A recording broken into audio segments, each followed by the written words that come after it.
Bom dia a todos, meu nome é Cristiane Santos, eu sou diretora de comunicação e assuntos corporativos da Pfizer Brasil. Queria, em primeiro lugar, agradecer a presença de todos vocês, sejam muito bem-vindos. Nesse primeiro dia de setembro, estamos em setembro, mês mundial de prevenção ao suicídio, e em meio à pandemia causada pela Covid-19, a gente quer colocar mais luz a um tema de grande relevância, que é a saúde mental. Falar sobre esse assunto agora se torna ainda mais necessário, e é isso que a gente vai fazer hoje, nessa manhã e ao longo de todo o mês de setembro. Então, ao longo do encontro, vamos abrir para perguntas e respostas. Vocês podem participar aí usando o chat durante a coletiva. E em nossa programação, a gente vai apresentar uma pesquisa inédita, encomendada pela Pfizer ao IPEC, bem como vamos contar com a participação do psiquiatra do Hospital do Servidor Público Estadual, o IANSP, e pesquisador do Departamento de Psiquiatria da Unifesp, o Dr. Michel Haddad, e da doutora Marta Axtel, presidente da Abrata, que é nosso parceiro também nessa iniciativa. Além disso, também vamos contar com a presença da diretora médica da Pfizer, a doutora Marjorie Dulcini.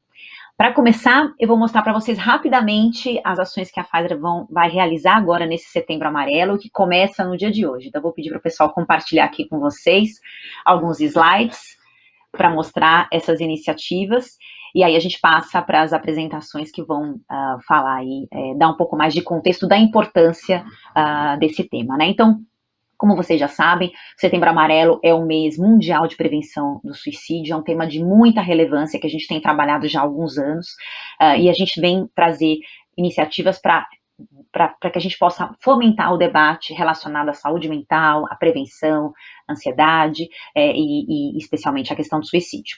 Então, no próximo slide, vou pedir para o pessoal passar um pouquinho, pode ir para o próximo. A gente vai detalhar um pouco a campanha que começa hoje. Em 2021, a gente tem um desafio enorme, a gente está aí praticamente 18, 19 meses da pandemia, né? Então, compreender a percepção do impacto da pandemia na vida dos brasileiros é uma das missões que a gente tem nesse Setembro Amarelo e é o que a gente vai trazer para vocês aqui hoje. Vamos avaliar um pouco esses relatos e como é que essas informações, como é que esses dados todos podem estar relacionados à questão do suicídio e por que é tão importante falar disso. E a gente também quer, ao longo do mês, debater muito a questão de mitos e verdades relacionados à saúde mental. A gente sabe que saúde mental ainda está relacionada a muitos tabus, muito estigma, muitas dúvidas, muitos questionamentos, às vezes até vergonha de falar abertamente sobre isso, e a gente quer, no Setembro Amarelo, trazer essa possibilidade da gente dar luz a esse debate tão importante. Então, no próximo slide, por favor. Vocês já sabem que o girassol é o símbolo da nossa campanha já há alguns anos, e para nossa felicidade ele se tornou um símbolo da causa, né? Então, muitas entidades ou muitas outras organizações têm usado o girassol como um exemplo para falar nesse Setembro Amarelo, porque o girassol é um ícone da vida, né? Um símbolo que se tornou aí muito forte no movimento, ele busca a luz, ele busca o sol, ele tá sempre buscando vida, e por isso que o girassol é tão importante nesse nosso mês de setembro, e sempre que a gente vê o girassol ao longo do ano, a gente lembra das questões relacionadas à saúde mental. Então, de novo, o girassol, ele tem um papel principal nesse nosso Setembro Amarelo, e a gente vai mostrar um pouquinho para vocês também como a gente vai abordar isso ao longo do mês. Então, no próximo slide, eu já vou trazer aí mais detalhes. Primeiro deles é uma intervenção urbana que nós estamos realizando aqui em São Paulo, uma mostra que foi criada por dois artistas que foram inspiradas em relatos de pacientes que possuem condições ligadas à saúde mental.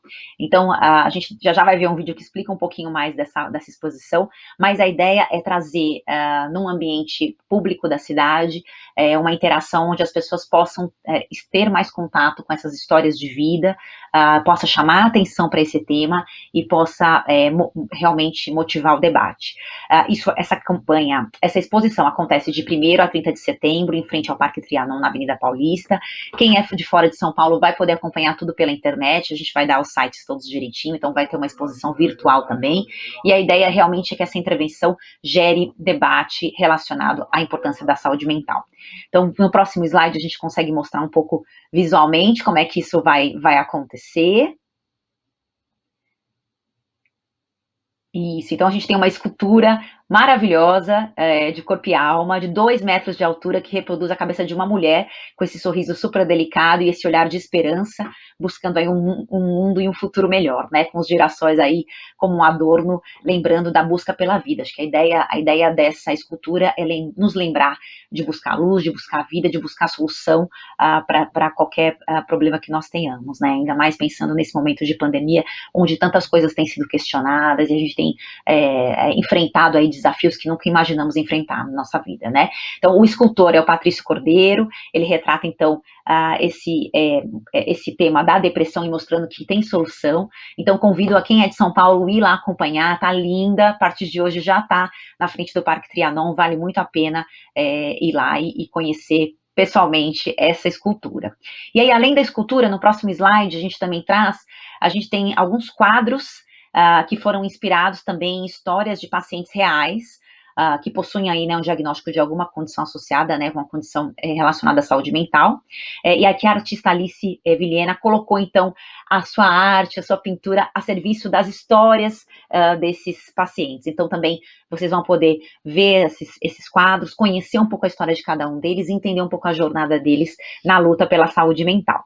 Então, também vai estar lá presencialmente, né, quem puder convido também agora nesse feriado e nos próximos dias poder acompanhar a exposição.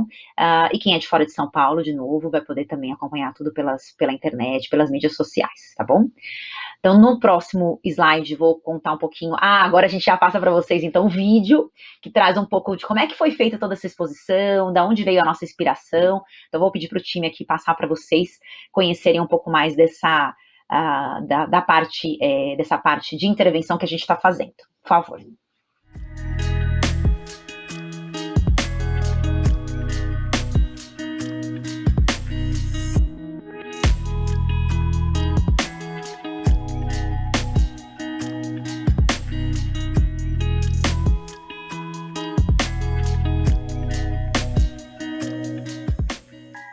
Em depressão a ponto de ficar suicida, né? É uma doença muito solitária. Eu comecei a ficar muito depressivo lá. E já sofria isso desde a minha infância. Que a depressão molda a minha vida, né? Como é que eu vou enxergar as coisas. Eu me sinto muito mais confortável em falar.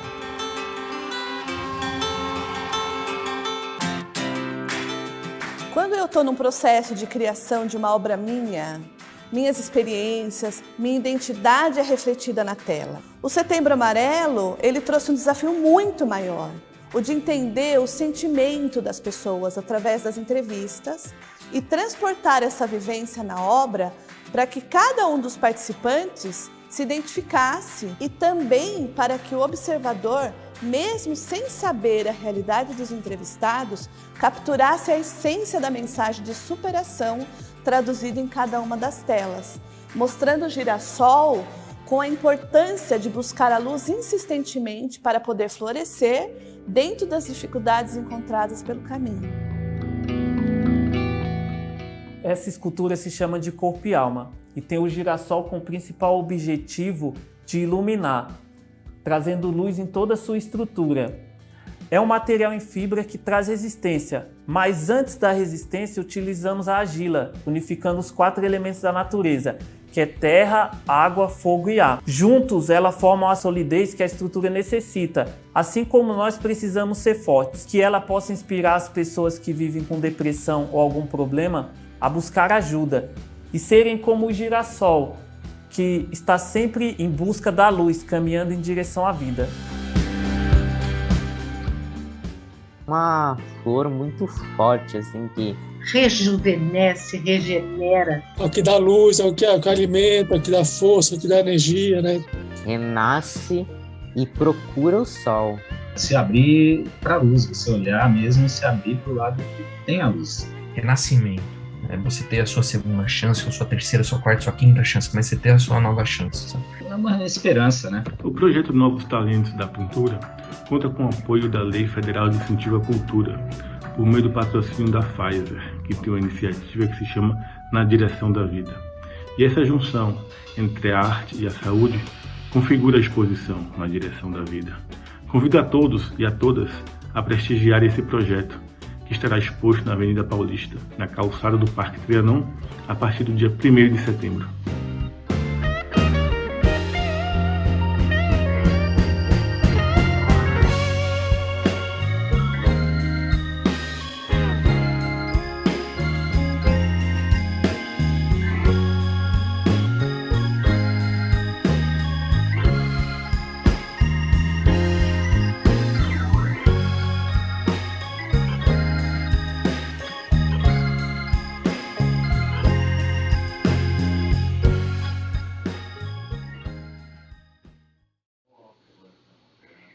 Muito bacana, né, pessoal? Então convido vocês a irem acompanhar pessoalmente essa exposição, essa intervenção que está muito, muito bacana, e também conhecerem as histórias dessas pessoas tão inspiradoras.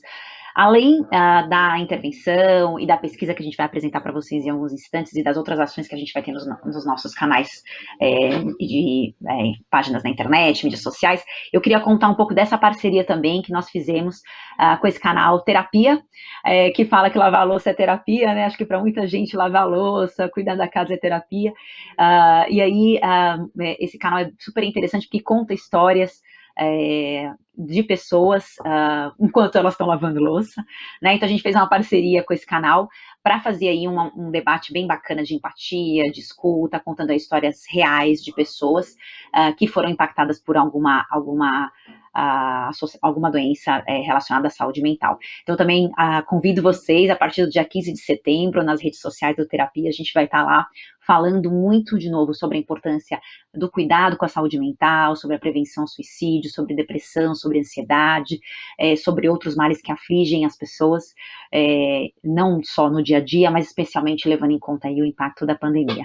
Então também é uma iniciativa bem bacana, convido vocês a participarem, a acompanharem, e poderem também falar um pouco sobre esse canal e sobre essa oportunidade da gente estar discutindo aí temas tão importantes de uma forma leve, descontraída, tá bom?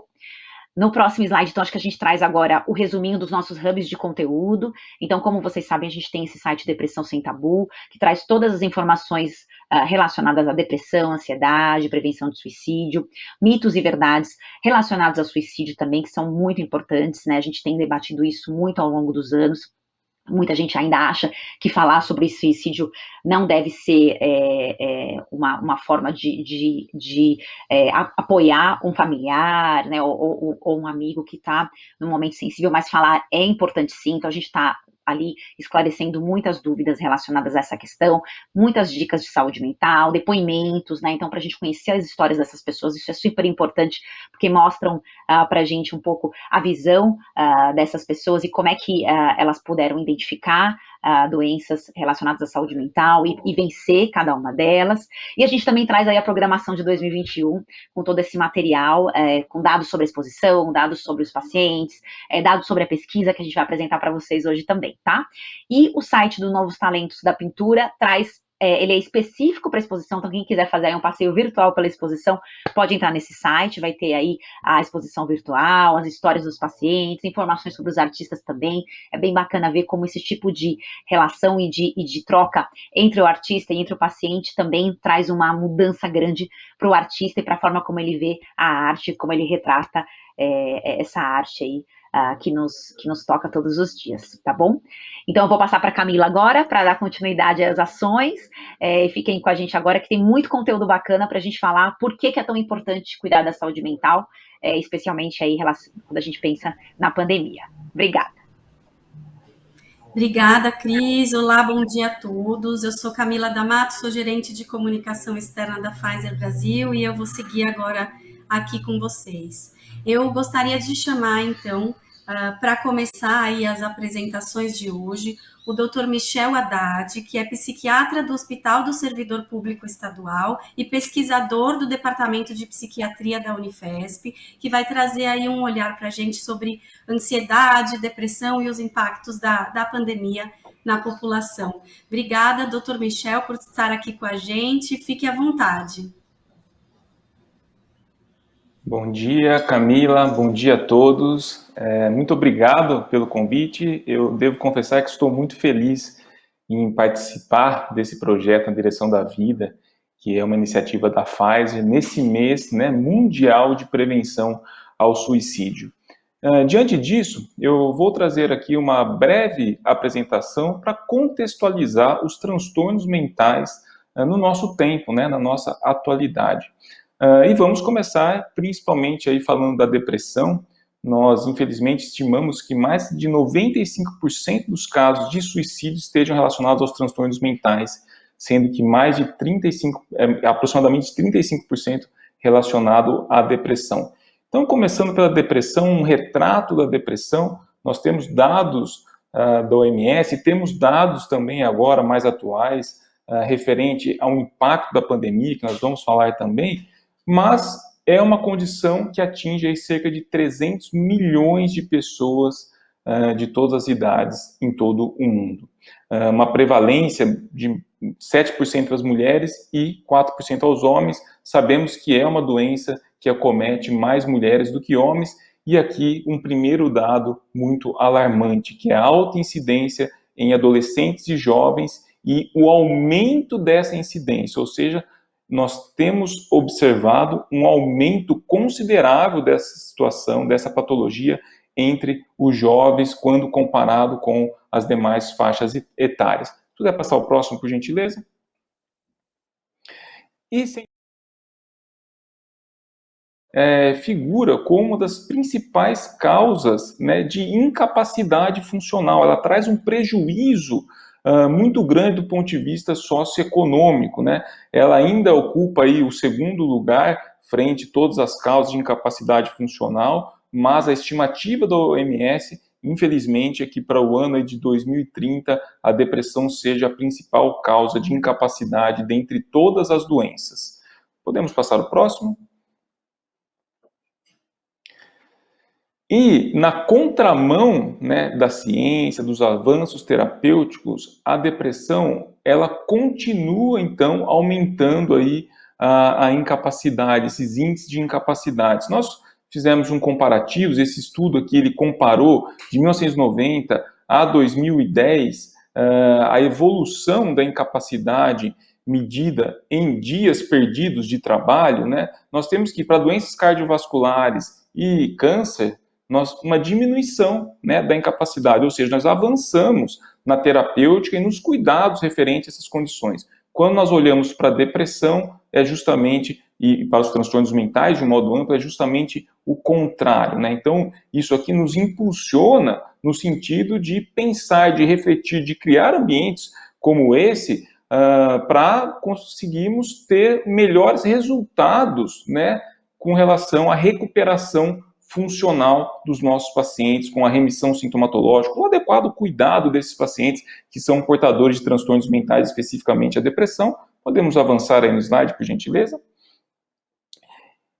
E, infelizmente, o que nós observamos também, outro dado bastante preocupante, é que, apesar de nós termos uma alta prevalência de depressão, uma alta incidência, ou seja, esses índices todos aumentando, apenas uma minoria dos pacientes são tratados, recebem um tratamento adequado. E no próximo slide nós vamos observar o seguinte, que esse dado ele é ainda pior nos países com baixo índice de desenvolvimento humano. Então, os países mais pobres, eles são também os mais afetados, não só com relação ao índice de prevalência, né, ou seja, o tanto que nós temos de depressão, mas também com a diminuição da quantidade de pacientes em tratamento. E o nosso país, aqui, Brasil, ele é recordista nas Américas com relação às taxas de depressão e é recordista mundial nas taxas de transtornos de ansiedade.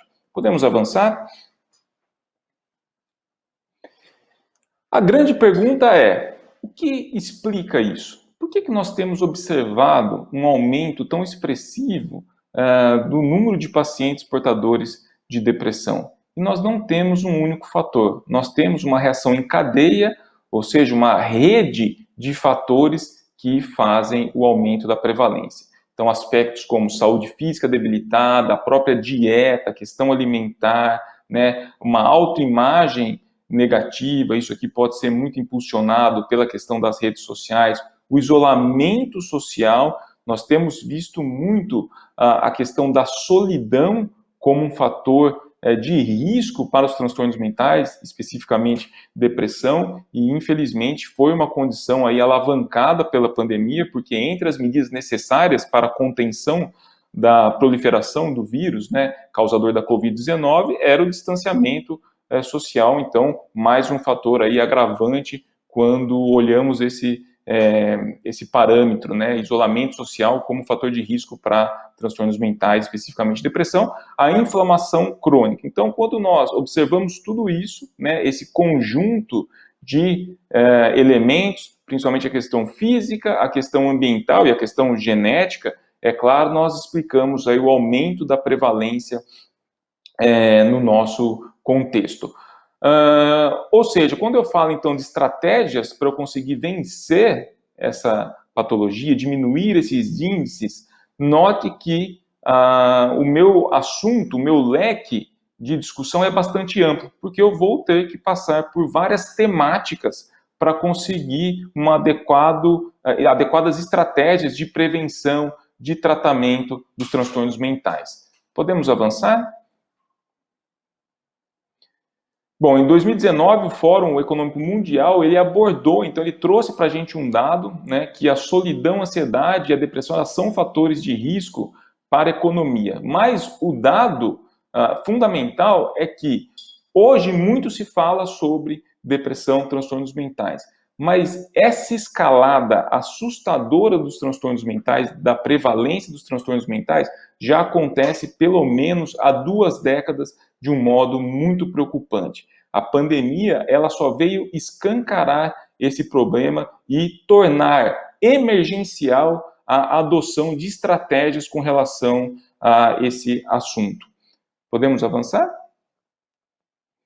E no Brasil, né? No Brasil não é diferente, eu já mostrei, né? Nós temos dados muito preocupantes. Essa pesquisa aqui, Nacional de Saúde de 2019, aponta que 19,3 milhões de pessoas com mais de 18 anos sofrem de depressão. Nós aumentamos 34,2% em relação à pesquisa anterior, e alguns estados específicos nós tivemos um aumento realmente bastante preocupante, como, por exemplo, Rondônia, a Paraíba, e aqui, por exemplo, no estado de São Paulo, nós já contamos com mais de 4 milhões de casos diagnosticados. Então, isso dá para a gente uma dimensão do tamanho dessas estratégias com relação à assistência, com relação à prevenção dos transtornos mentais que devem ser adotadas, implementadas ou melhoradas. Podemos avançar? Então, concentra-se, né, na região urbana. Podemos passar para o próximo também, por gentileza. E esses estados aí são os estados que nós temos maior preocupação, principalmente ou pelo aumento expressivo de casos, como na Paraíba, ou já pelo aumento há muito tempo da prevalência, né, como, por exemplo, no estado de São Paulo. Podendo avançar? Mais mulheres que homens aqui no Brasil, inclusive o índice é um pouco maior aqui no Brasil versus o mundo, nessa diferença entre mulheres e homens. Aqui as mulheres são ainda mais afetadas e os idosos também, né? Uma faixa etária com maior incidência aí entre os 60 e 64 anos. Podemos passar para o próximo?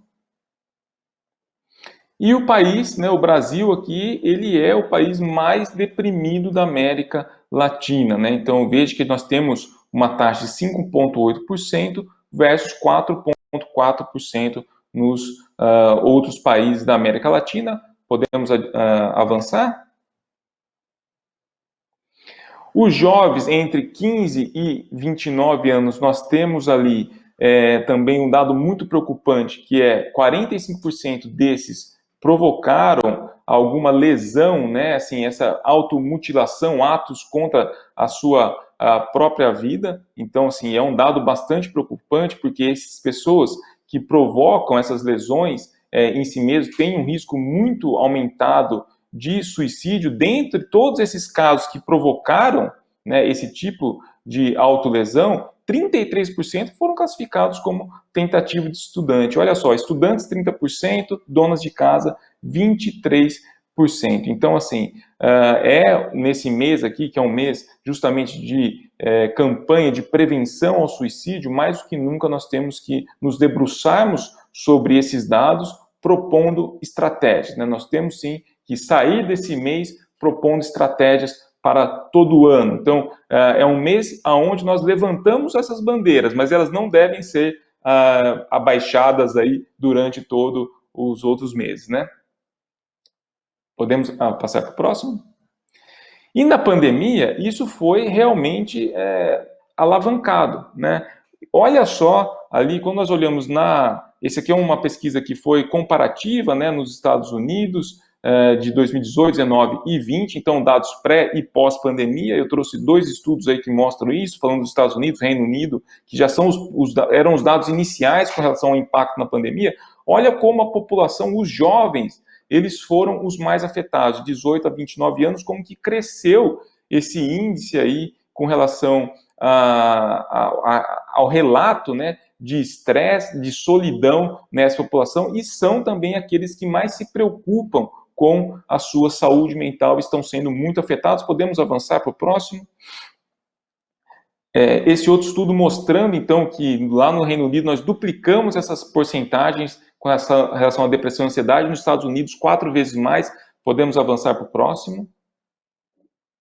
E aqui no Brasil não foi diferente. Essa foi uma das primeiras pesquisas que mostrou para a gente que quase 68% dos pacientes eles se queixaram aí, 32% dos pacientes queixaram de sintomas ansiosos, enquanto 34% dos nossos entrevistados se queixaram de sintomas de depressão. Então são dados alarmantes. Depois a doutora Marjorie vai falar de uma pesquisa bastante recente, do mês passado aqui, que ainda nos traz um alerta ainda maior, porque esses dados ainda conseguiram ser maiores, né? A gente conseguiu avançar nesses dados, o que nos preocupa muito com relação ao impacto da pandemia no nosso tempo, e também não deixar de citar aí o transtorno de estresse pós-traumático, que é uma condição que acompanha aí os transtornos mentais na nossa atualidade.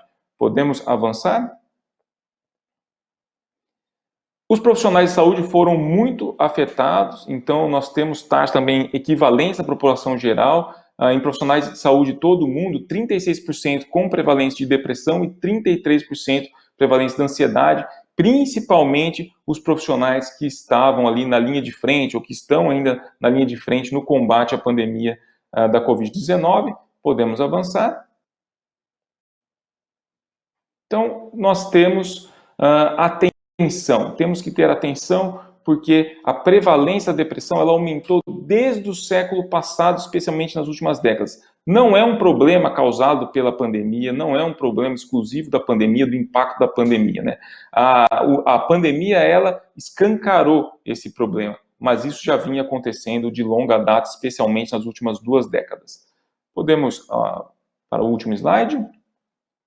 Quais são os fatores principais? Nós temos essa condição, né, a depressão como uma doença multifatorial. Os transtornos mentais, ele obedecem a essa regra de serem transtornos multifatoriais, ou seja, a questão biológica, física, a questão ambiental e também a questão genética, mas principalmente os ambientes competitivos, desigualdade social, então as minorias étnicas, as populações que têm estados de vulnerabilidade social, ou os grupos também, aí, os mais vulneráveis, né, idosos, mais jovens, infância, adolescentes, todos esses são, infelizmente, a população mais afetada e, principalmente, um dos componentes principais é a solidão. São fatores ligados à nossa cultura ocidental, né, e podem, de algum modo, contribuir para o aumento, né, explicar esse aumento tão assustador dos transtornos mentais, incluindo a depressão. Bom, essa é a minha apresentação. Agradeço mais uma vez pela participação e depois vou estar abertos aí a responder as perguntas e debater sobre o tema. Muito obrigado. Obrigada, doutor Michel. Realmente tem muito assunto para a gente falar, né?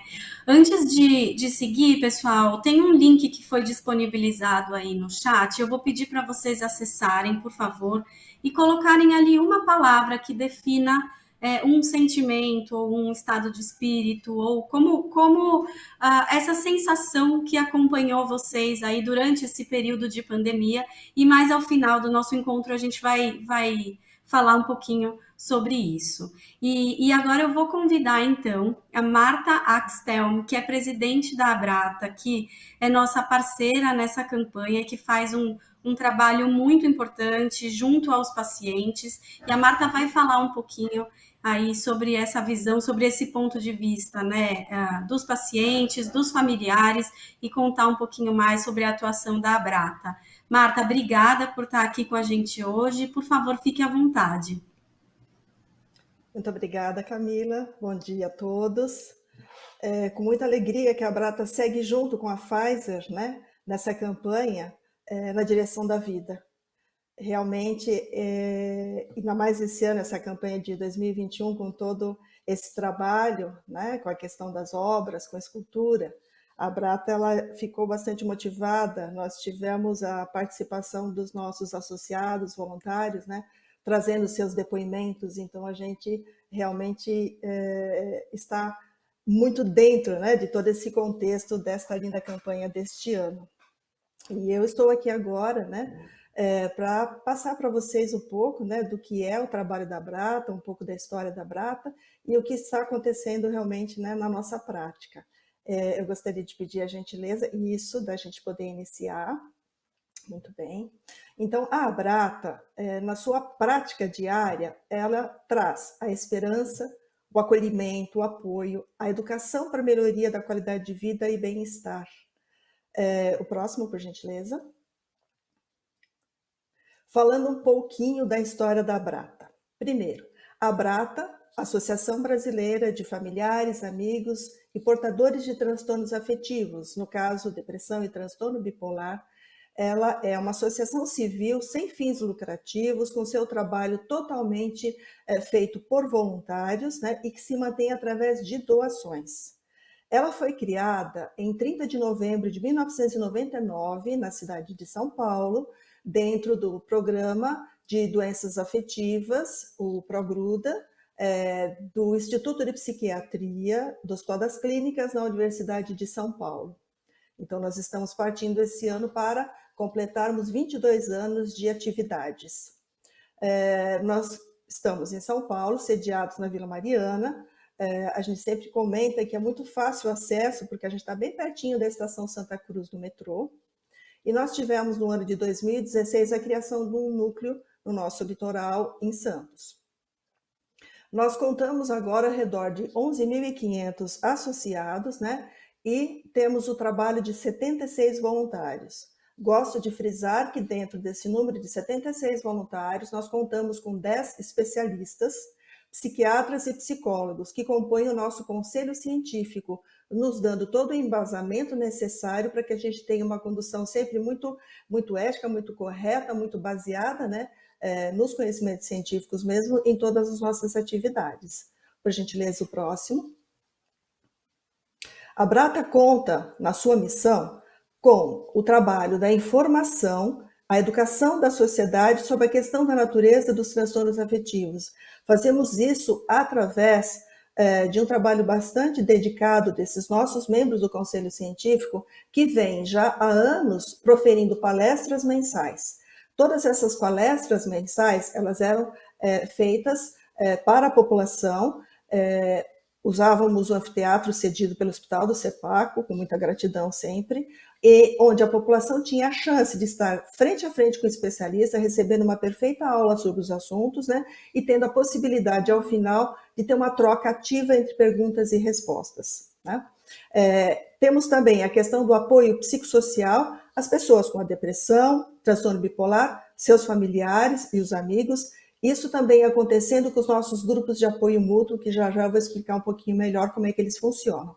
E toda essa questão de se levar ao conhecimento, o entendimento, faz com que haja uma redução do estigma, redução sim do preconceito, havendo com isso também uma melhoria na qualidade de vida das pessoas que acabam convivendo com o transtorno afetivo. O próximo, por gentileza.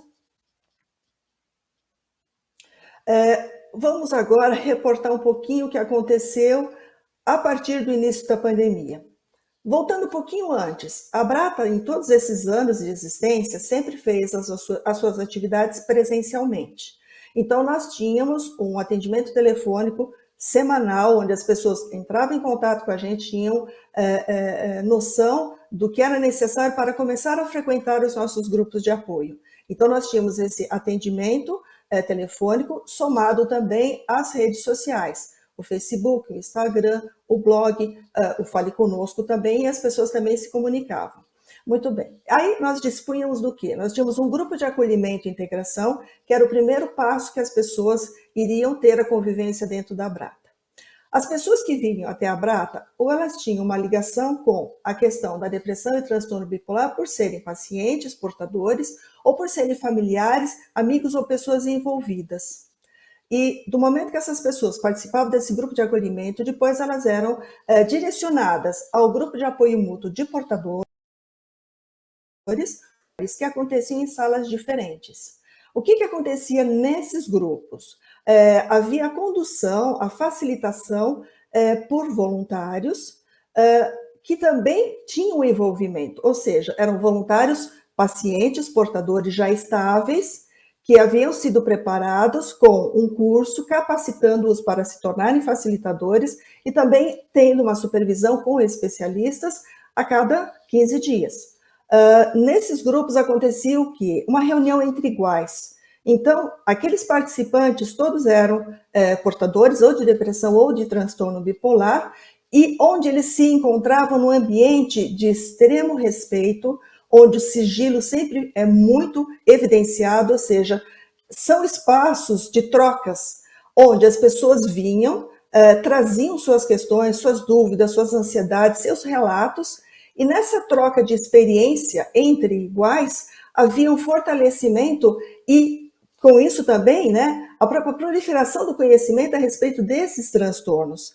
Então, havia-se a sala do portador e na outra a sala dos familiares, onde também era um familiar que tinha sido já previamente capacitado e recebia essa supervisão também, que coordenava a evolução desses grupos. Então, nós tínhamos esses grupos para pessoas acima dos 18 anos e tínhamos em um outro dia, em outra sala, o grupo de jovens. Nesse grupo de jovens, o cuidado que a facilitação seja feita por psicólogos que são especializados na área da juventude. Tínhamos também as palestras psicoeducacionais mensais, o encontro com os especialistas, tínhamos também espaços de rodas de conversa, e o que aconteceu? Chegamos no ano de 2020, iniciamos em fevereiro as atividades normais presenciais. Março, com a chegada da pandemia, né, respeitando todas as determinações, tanto da Prefeitura de São Paulo como do Governo do Estado, nós suspendemos todas as nossas atividades. Então, fechamos tanto o Núcleo de Santos como em São Paulo e paramos efetivamente de ter atividades.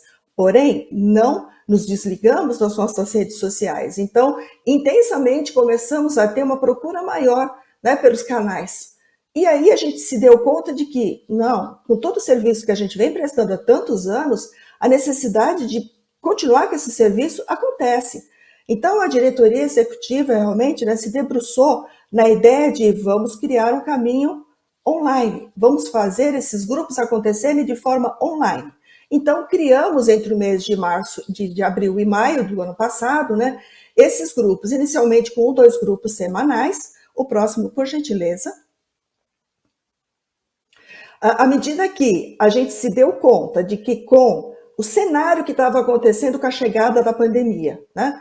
Primeiro, essa necessidade da gente atuar frente a pacientes e familiares, como a gente vem com toda a nossa história, né, atuando. E também a preocupação até com os nossos voluntários, porque os nossos voluntários frequentavam rotineiramente, estavam na prática das suas atividades. Tudo isso havia cessado. Então, a gente criou, a diretoria executiva criou espaços online, grupos para voluntários de todas as áreas da Brata, para que eles continuassem a ter aquele congraçamento, aquela possibilidade de conexão, de continuarem próximos, se não presencialmente, mas através do caminho online. E com isso, essa criação dos grupos de apoio online aconteceram. Nós iniciamos inicialmente com 1 ou 2 grupos semanais, mas agora nós estamos com 6 grupos semanais. A procura é muito grande desde o primeiro momento.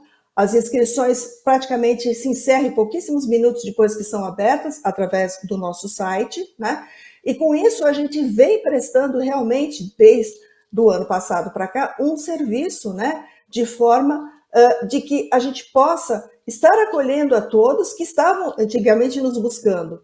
E isso está nos trazendo uma grande alegria, porque nós somos, no nosso nome, uma associação brasileira, mas ela acabou se tornando brasileira de fato a partir dessa questão que a pandemia nos trouxe, que foi a chegada dos grupos online. Então, nós atendemos brasileiros de todo o Brasil, nas nossas reuniões, e brasileiros que moram fora, também no exterior. Por gentileza, o próximo.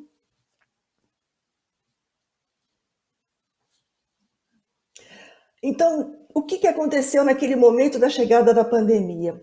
Essa ideia de se criar grupos online já era um desejo antigo da Abrata, só que a gente via uma série de senões para colocar em prática. Nós somos afiliados da DBSA, que é uma entidade norte-americana, com toda essa bagagem na questão dos transtornos afetivos. E buscando todo o conhecimento que eles já praticam lá há muitos e muitos anos, esses grupos online, a gente foi em busca de como criar os nossos grupos. O próximo, por favor.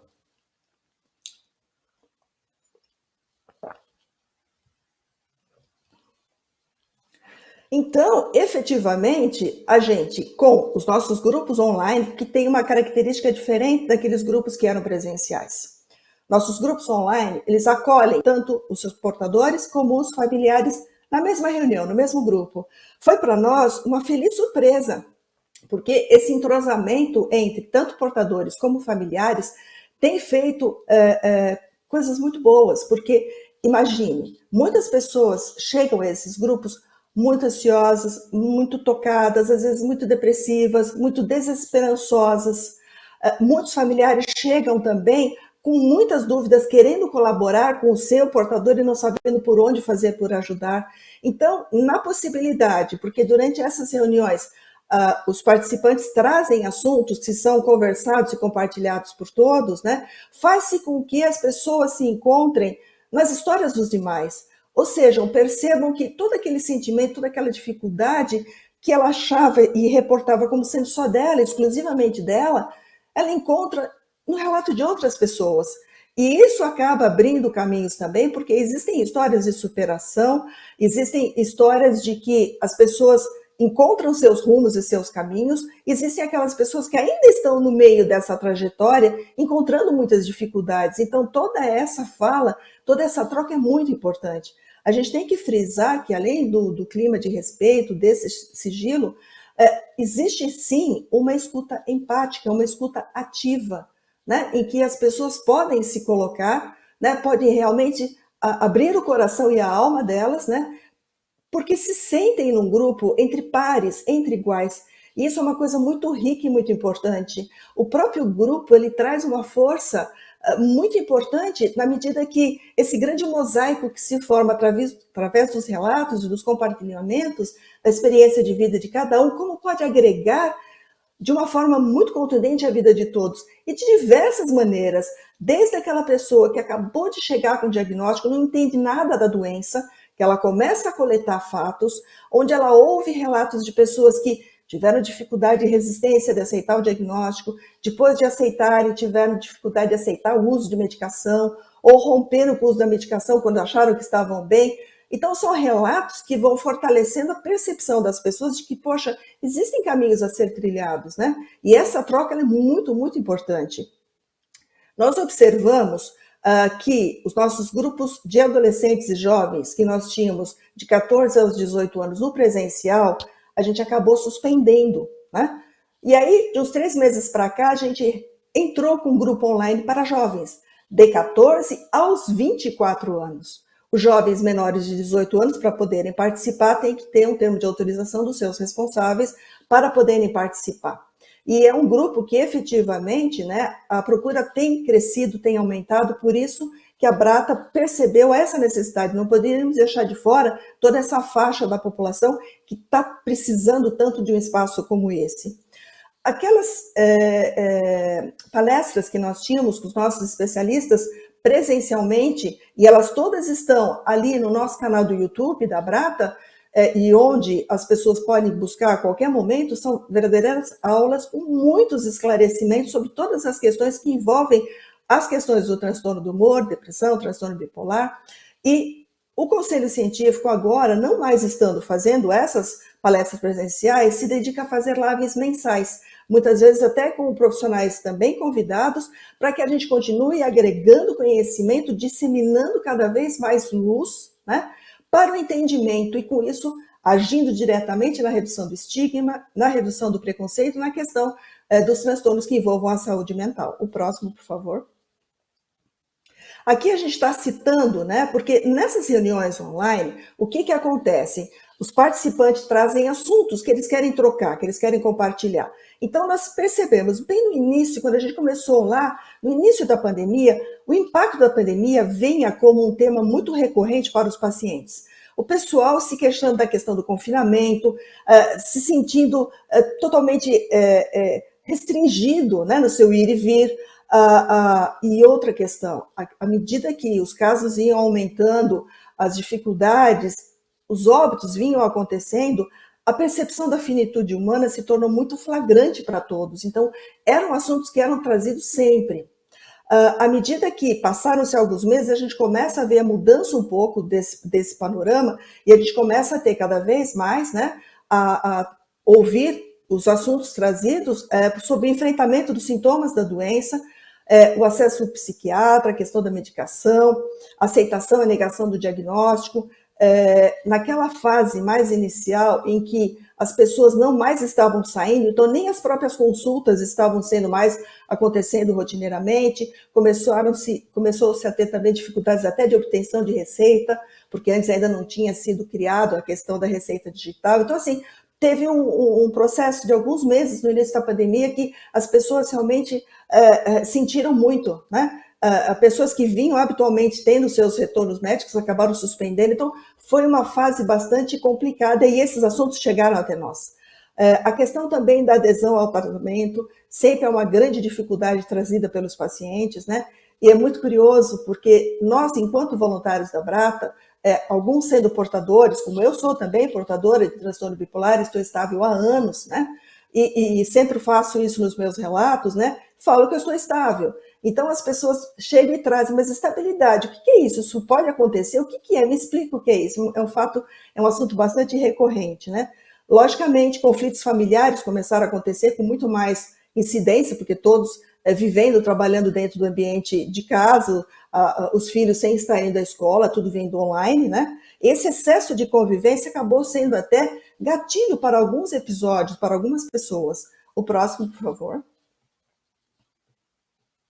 Seguindo na questão dos temas para os pacientes, questão da depressão, da ansiedade, sempre em evidência, ideação suicida, tentativas de suicídio. Você está ali num grupo de 15, 20 participantes, um participante traz essa questão, daqui a pouco um segundo, um terceiro, um quarto, então é um tema recorrente. E o quanto é importante se jogar luz sobre essa questão, o quanto é importante essa fala, porque todos que estão ali tentaram, mas efetivamente não conseguiram. Então, efetivamente, houve um repensar, houve um novo rumo encontrado na vida de cada um deles. A questão do isolamento social, curiosamente, para algumas pessoas que estavam dentro de um quadro depressivo mais severo, acabou sendo um fator até de bem-estar, pelo fato de não precisar estar tendo a interação social. Isso foi um dado até curioso para a gente, né? E esses relatos de pessoas que acabaram de receber um diagnóstico, entraram na internet, procuraram a respeito, encontraram o nome da Brata, estavam conosco, já participando.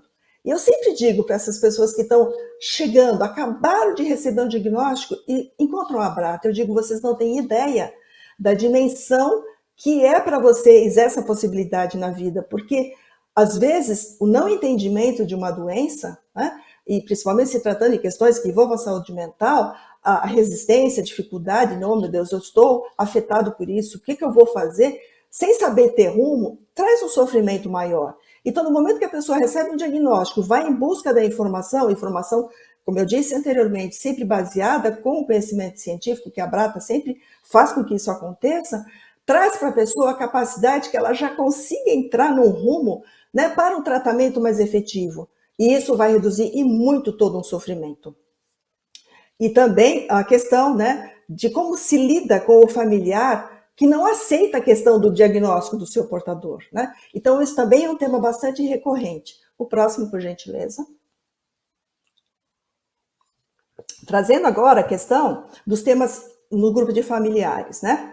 A maioria, quando chega, ela vem em busca de entender o que está acontecendo com o meu familiar, eu não sei o que ele tem. Eu sei que às vezes eu falo alguma coisa, ele reage mal, eu quero ajudar, não consigo. Eu quero entender, eu quero buscar esse entendimento aqui com vocês.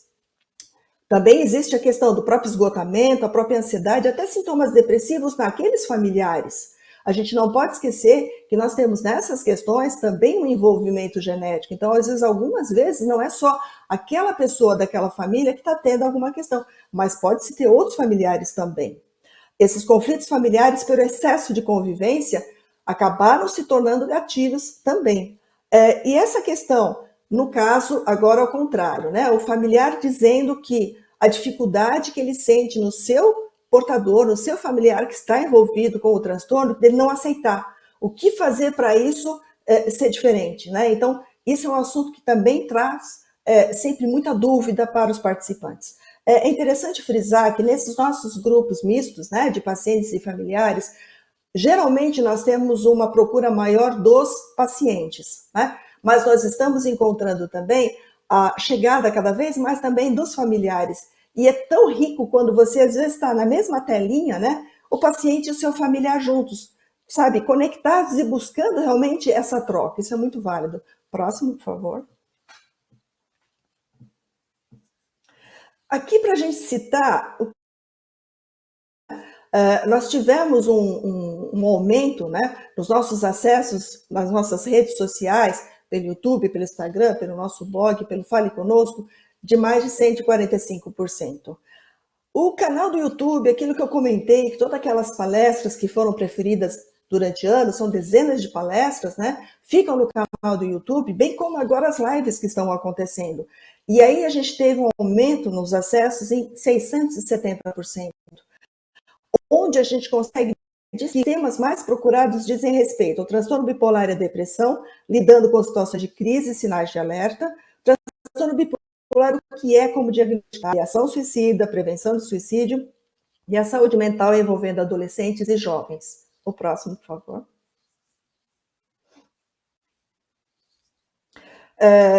Voltando, né, e reforçando essa questão do que veio com a pandemia, né? Um cenário bastante preocupante, né, principalmente ao início, pela questão da redução do acesso à consulta psiquiátrica e psicoterápica, às vezes até alguns serviços por conta de ter uma luta mais direta com a Covid, com os pacientes da Covid, houve até redução dos atendimentos em outras especialidades, e com isso acabou englobando também a redução do atendimento psiquiátrico e psicoterápico, né?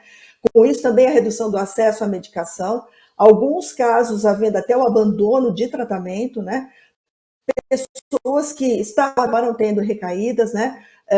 E surgimento de pacientes, né, que estavam ainda não totalmente medicados, mas que acabaram entrando realmente com tudo por conta que vivenciaram nessa questão do início da pandemia, né? E também essa questão de que a gente sentiu a chegada cada vez mais de pessoas recém-diagnosticadas, os familiares com a questão de vivenciar muito estresse e também possíveis sintomas de transtorno mental, né?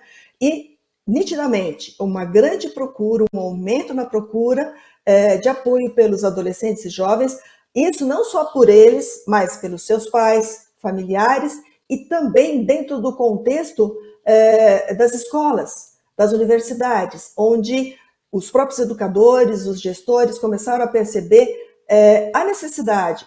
Jovens, às vezes, com autolesões, jovens com tentativas ou, infelizmente, com a questão do suicídio, isso se tornou muito mais aflorado. E aí a Brata acaba tendo essa percepção que ela recebe. A próxima, por favor. E com isso, o que a Brata fez e está fazendo durante todo esse processo da pandemia do Covid-19? A gente, como eu disse, a gente iniciou com 2 grupos semanais, já ampliou para 6 grupos semanais, né? Que é o grupo para maiores de 18 anos, né? Onde a gente tem a possibilidade de brasileiros de todos os locais. Nós criamos o grupo de apoio online para jovens, aos 24 anos, né? A gente até comenta, o jovem que está acima dos 18 anos até os 24, ele pode até optar, ele pode experimentar uma reunião do grupo de jovens e depois experimentar uma reunião do grupo de adultos e ver aonde ele se sente mais à vontade, né? É uma experiência só, depois opta e segue com esse grupo. E o grupo de jovens, ele acontece uma vez por semana. Então, a gente tem 6 grupos de adultos e um grupo de jovens. Com isso, a gente está sempre num constante treinamento de novos voluntários, né? os associados, né, que já estavam conosco, para que eles possam estar capacitados a também ter esse trabalho no online, né? Esse apoio que a gente continua exercendo e com ênfase maior, porque a procura se tornou maior por todos os nossos canais das redes sociais, né? E as lives que estão acontecendo mensalmente. Agora, em setembro, haverão mais lives até. Por gentileza, o próximo. Fizemos também webinários a respeito da saúde mental para professores, educadores, de adolescentes e jovens, também webinários de saúde mental para jovens da rede pública de ensino, também webinários para profissionais de CAPS infanto-juvenil, empresas. Tivemos um aumento muito grande dessa procura, né, buscando palestras psicoeducacionais, né, para que a gente pudesse levar para os colaboradores. A gente também não pode esquecer das questões do burnout, que às vezes acabam ocorrendo, né. A questão dos voluntários, como eu disse, a nossa preocupação de termos grupos exclusivos para os nossos voluntários também. Um fato curioso que a gente coloca até como novidade, que do momento que a gente adentrou nesse universo dos grupos de apoio online, a gente começou a ter a procura de profissionais, né? Profissionais da saúde mental, que eles queriam participar dos grupos, né? Para poder ter uma nova dinâmica, um novo aprendizado de como lidar com os pacientes durante esse processo da pandemia. Só que, como eu disse anteriormente, né, os nossos grupos acontecem entre pares, entre iguais. No grupo, você vai ter pacientes, portadores, familiares ou pessoas amigas que são totalmente envolvidas. Então, não existe esse espaço, né, de que o profissional venha, eu quero participar para ver como é que isso acontece. Então, realmente, não entra dentro do contexto do que são esses nossos grupos de apoio. O próximo, por favor. E eu quero estar finalizando, né, dizendo que acolher, informar, fortalecer, apoiar e inspirar as pessoas a alcançarem a vida que querem levar é o trabalho diário da Abrata. Nós todos que somos voluntários, principalmente aqueles voluntários que são portadores, que estão estáveis, que se cuidam, né, ao relatarem, ao se mostrarem, ao partilharem, eles trazem sim uma esperança concreta, de que, afinal, se eu conseguir isso, se eu estou aqui, se eu continuo me cuidando, fazendo todo o atendimento, todo o cuidado, porque a gente sempre frisa, né? O tratamento, para se ter toda uma boa efetividade, você tem que estar tendo de encontro um especialista que faça um correto diagnóstico, uma correta avaliação, que faça ali toda a chegada de medicamentos, com todo o acompanhamento. A gente sempre diz, aquele olho no olho, paciente e profissional. Questão de efeitos colaterais, todas as dúvidas têm que ser conversadas, esclarecido diretamente com o seu profissional. Também a possibilidade de um atendimento psicoterápico, a possibilidade dessa rede de apoio em que a Abrata entra também, trazendo toda essa força, esse esclarecimento, tanto o auxílio aos portadores como aos familiares, faz com que a gente tenha tudo bem amarradinho para que um tratamento ele possa ter um bom andamento e chegando a trazer à pessoa acometida a possibilidade dela retornar à vida dela funcional e ter uma vida plenamente normal. O próximo, por favor. Aqui são os canais, só o nosso telefone, que ele ainda não está novamente atendido, o nosso site, né? O canal do YouTube, o Instagram, o nosso blog. E eu acho que agora eu finalizo, né? A próxima.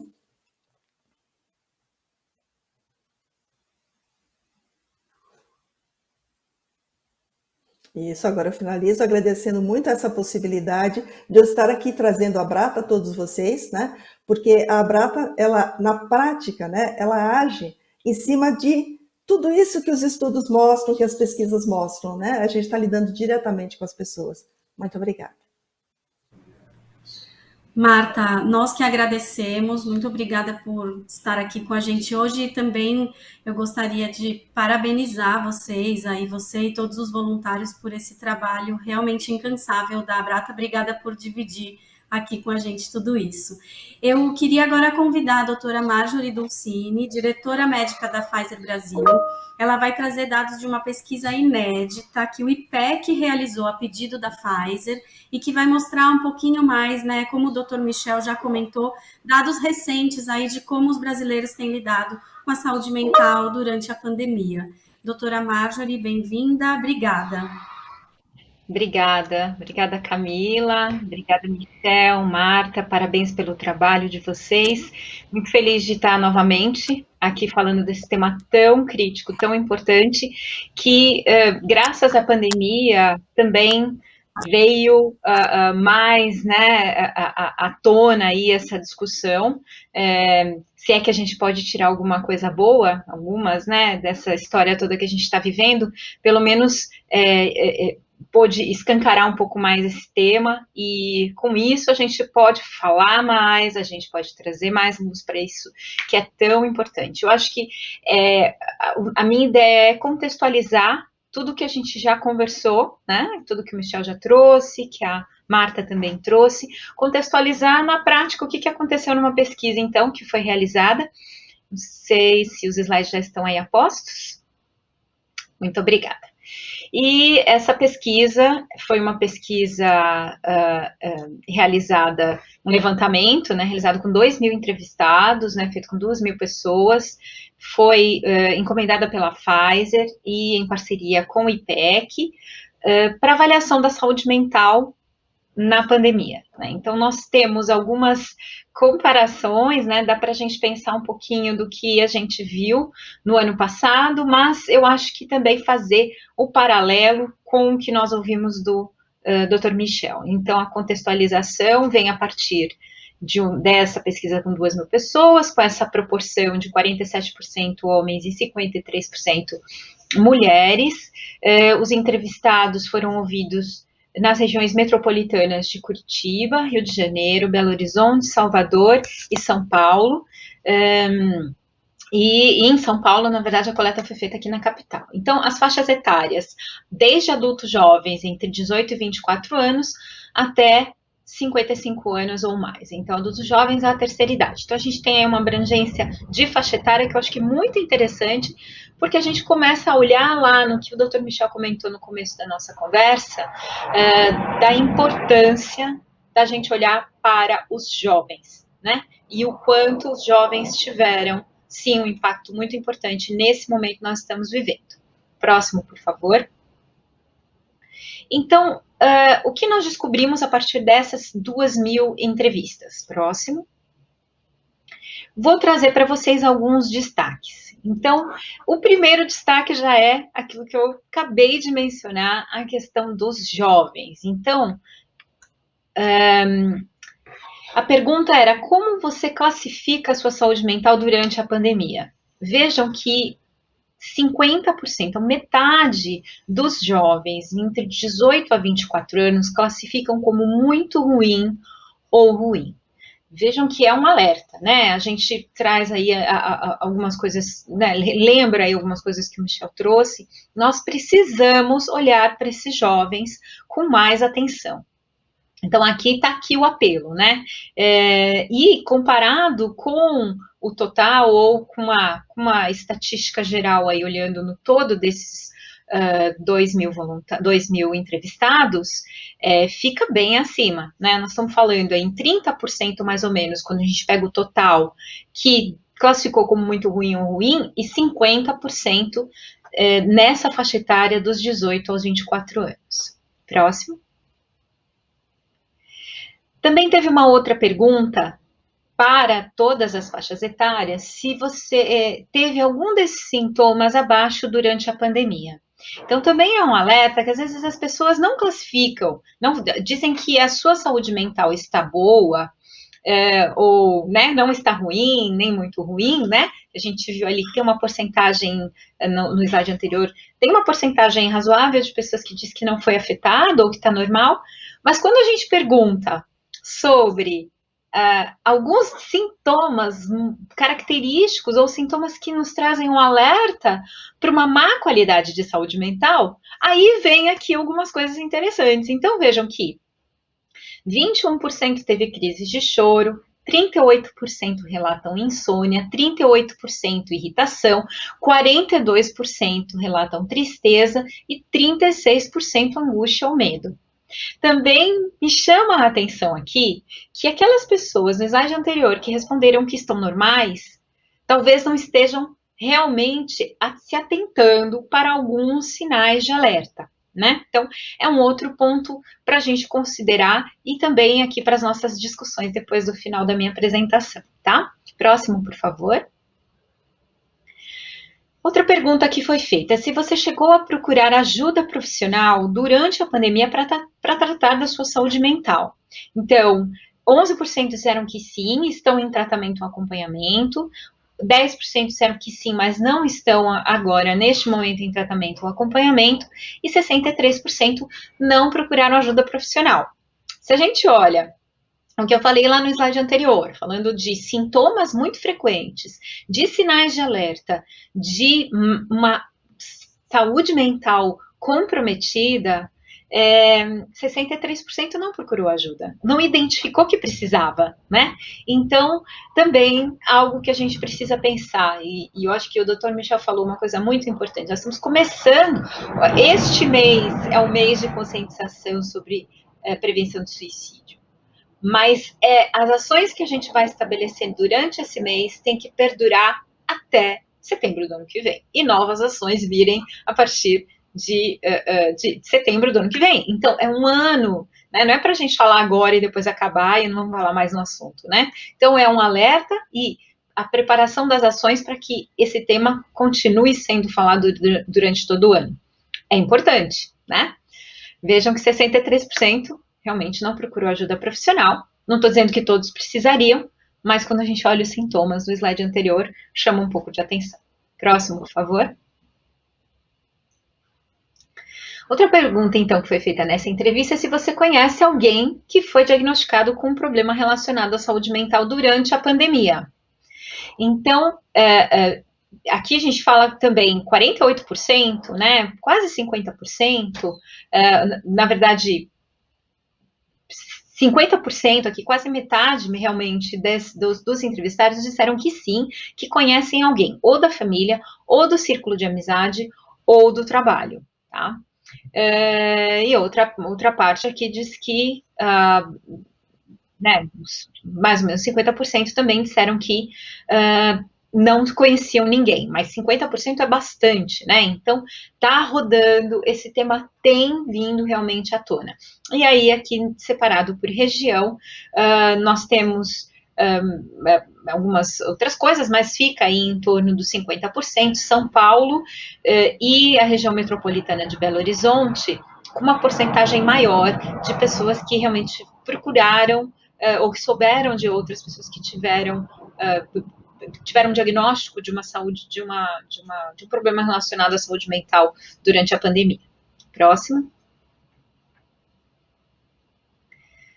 Você foi diagnosticado ou fez tratamento para alguma dessas doenças desde o início da pandemia? Então, relacionado aí à primeira pergunta, se houve algum transtorno, né? A segunda pergunta, se houve algum transtorno de saúde mental, mas aqui a gente tem a identificação clara de qual transtorno, né?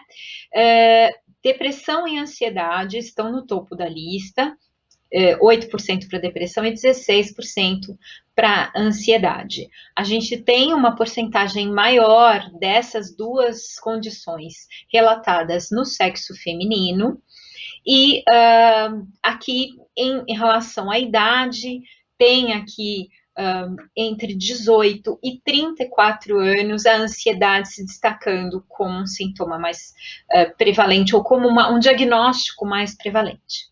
Próximo.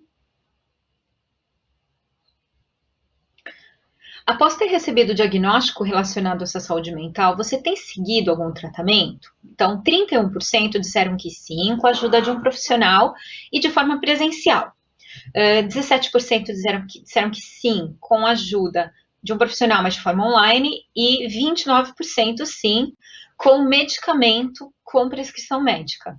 Então, a gente tem aí uma porcentagem, isso traz um dado positivo de que realmente a identificação, a partir da identificação de um problema relacionado à saúde mental, uma grande porcentagem, a maioria das pessoas tem feito um tratamento, seja ele com medicamento, ou seja ele sem medicamento, ou a combinação das duas coisas. Então, aqui é muito interessante a gente ver esse dado e positivo, né? Então, tem aqui algumas características, né, entre também, não tem tanta diferença entre sexo masculino e sexo feminino, tem um destaque para uso de medicamento nas faixas etárias para os mais idosos. Vejam que, sim, com medicamento de prescrição médica, 50% aqui dos respondentes eram acima de 55 anos, então tem alguns dados interessantes aqui, mas é um dado positivo, né? Quer dizer, a identificação do diagnóstico realmente ajudar no tratamento. Então aqui, eu acho que a gente consegue fazer uma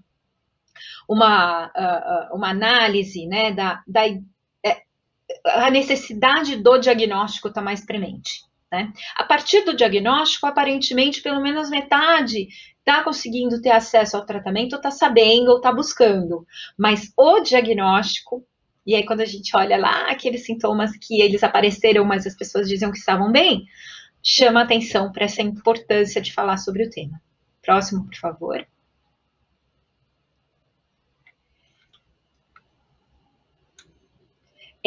A outra pergunta é, na sua opinião, qual desses fatores abaixo mais impactou sua saúde mental durante a pandemia? Aqui vem algumas coisas interessantes também. Vejam, claro, medo de pegar Covid, e a gente até imaginou que a partir dessa pergunta, essa fosse talvez a resposta mais frequente, mas vejam que chama a atenção a situação financeira difícil e acúmulo de dívidas. Então, o impacto que a pandemia teve também na saúde financeira das pessoas, e o impacto da saúde financeira, essa dificuldade em pagar suas dívidas, dificuldade em ter sua vida mais estável do ponto de vista financeiro, leva, sim, a um impacto também na saúde mental. Então, 18% o medo de pegar Covid, 23% a questão da situação financeira difícil e acúmulo de dívidas. As mulheres falaram mais sobre isso do que os homens, e também temos aqui região metropolitana de Curitiba, Rio de Janeiro, né, e São Paulo, uma porcentagem um pouquinho maior de respondentes afirmativo aqui em relação a essa situação financeira difícil impactando na sua saúde mental. Próximo, por favor. Você faz algum tipo de atividade para melhorar a sua saúde mental? Então, já algum grau de conhecimento das pessoas sobre a relação entre exercício físico e melhora da saúde mental. Isso também é bom. Eu acho que é um trabalho que tem sido feito de muitos anos, né, de veículos de comunicação, com a ajuda muito de vocês, da imprensa, para mostrar a relação positiva, né, a relação da atividade física, trazendo ações positivas sobre a saúde mental. Então, 18% diz que sim, pratica exercícios físicos em casa regularmente, 19% exercícios ao ar livre, e 17% começaram a ler livros, que também é um dado interessante. E aí tem aqui, os que responderam aqui, 28% responderam que não, mas que pretende fazer alguma atividade para melhorar a saúde mental. Então, é uma relação que está sendo mais percebida pelas pessoas entre saúde, entre atividade física e outros tipos de atividade para melhorar a saúde mental. Próximo, por favor. Muito bem, então agora eu acho que a gente tem um contexto geral, né, mostrando o que está acontecendo, o que essas 2.000 pessoas em diferentes lugares no país responderam sobre a condição da sua saúde mental.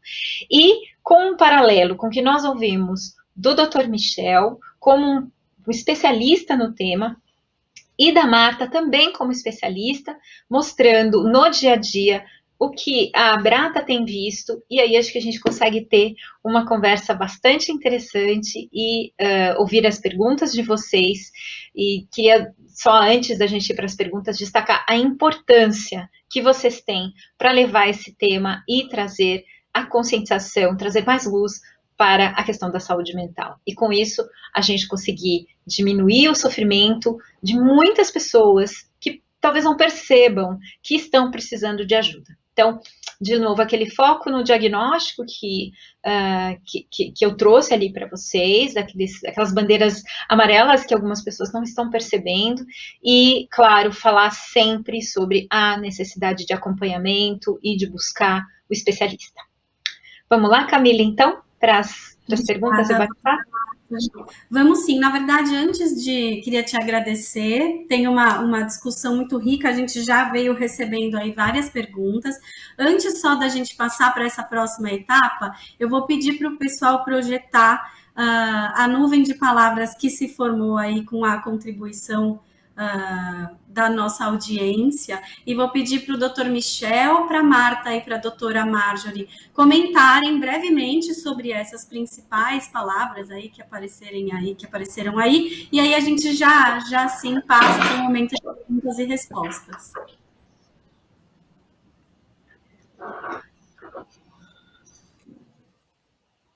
Então, a gente tem lá algumas coisas que apareceram aí já nas falas de vocês três, né? Então, a tristeza, a angústia, a impotência, a ansiedade, mas também a esperança, né? Também um olhar aí, não só para esse momento de tensão, mas uma busca por algo positivo. Então, queria rapidamente, só para a gente fazer esse momento de comentários de vocês, antes de partir para as perguntas que estão aqui.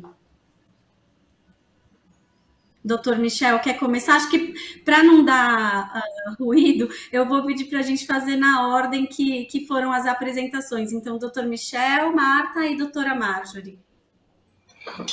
Perfeito, Camila. Vou começar, então. Mas antes disso, eu gostaria de parabenizar a Marta pela coragem, pelo primor com que a Abrata realiza suas atividades. Eu acompanho esse trabalho há algum tempo, realmente, de uma utilidade, assim, do ponto de vista de saúde, enorme. Parabéns, Marta. E também a Marjorie, a Cris, a Camila, a Juliana, a doutora Juliette, todo mundo que participa aí dessa grande campanha, né, em direção da vida, e por ter realizado essa campanha, essa pesquisa que traz dados realmente aí inéditos que vão ser de grande valia para a gente propor as nossas ações relacionadas à melhora da saúde mental da nossa população. Bom, olha só aqui quantas palavras que apareceram, não é? Realmente todos os sintomas, né? Assim, é interessante como que muitas vezes nós temos os sentimentos, as emoções, né, representadas nessas palavras, são comuns na nossa população, são sintomas, emoções que aparecem na nossa população, mas, por exemplo, o agrupamento desses sintomas pode estar relacionado com transtornos mentais. Então, sempre quando nós vemos pesquisa onde temos essas emoções sendo descritas isoladamente, podem ser um indicativo de que ali por trás dessas emoções exista um transtorno mental, e aí vale nosso sinal de alerta. Mas eu acho que aqui a maioria das palavras são todas bastante congruentes com o que nós estamos vivendo, então nós temos que avaliar, evidentemente, a intensidade, a duração dessas emoções aí para se aproximar de um diagnóstico, mas eu acho que são todas emoções congruentes. E fico muito, muito mesmo feliz, eu acho que hoje, aliás, está um dia super bonito, ensolarado aqui em São Paulo, né, de ver ali a palavra sentimento esperançosa, né? Então, alguém que se referiu aí, ou vários de vocês, com bastante esperança. É isso que nos move, eu tenho certeza que é isso que me move, a Marjorie, a Marta e todos que estamos aqui na construção de um futuro melhor e vencendo aí essas adversidades, não só a Covid, mas também essa grande barreira que são os transtornos mentais.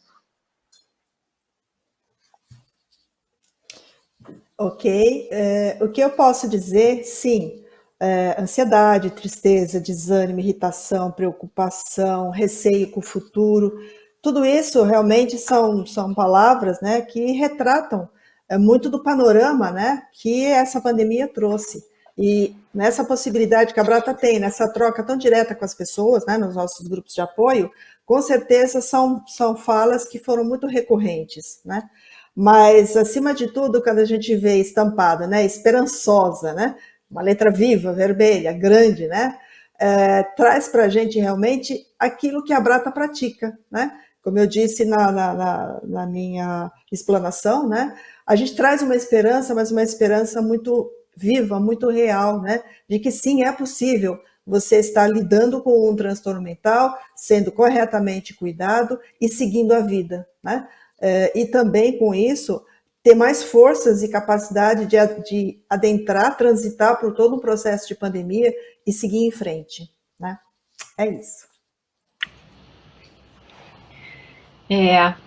Vou completar um pouquinho aqui só o que já foi falado, acho que muito parecido com as impressões do Michel e da Marta, e me chama a atenção também, apesar da palavra esperançosa, ela veio grande, quando a gente faz no 20 palavras, né, esperança, esperançoso, vai juntando, né, todo mundo que escreveu isso, por isso ela ficou uma palavra maior aí no centro. Tem também algumas poucas palavras positivas, mas eu acho que o importante daqui é o reconhecimento, né? Reconhecer o que está sentindo. E às vezes é tão complicado porque esse estigma, às vezes é seu, né? É um estigma que a gente coloca sobre os nossos sentimentos. Então, assim, olha, eu não posso sentir isso, né? Eu não vou, eu deixo esse sentimento aqui de lado, faço de conta que ele não existe, né? E isso não é bom, né? Isso não é bom. Um primeiro passo para a gente ir na direção da vida, né? O primeiro passo para a luz é o reconhecimento do sentimento. Então, outro dia a gente estava conversando internamente no meu time da área médica da Pfizer, essa questão do gestão de emoções.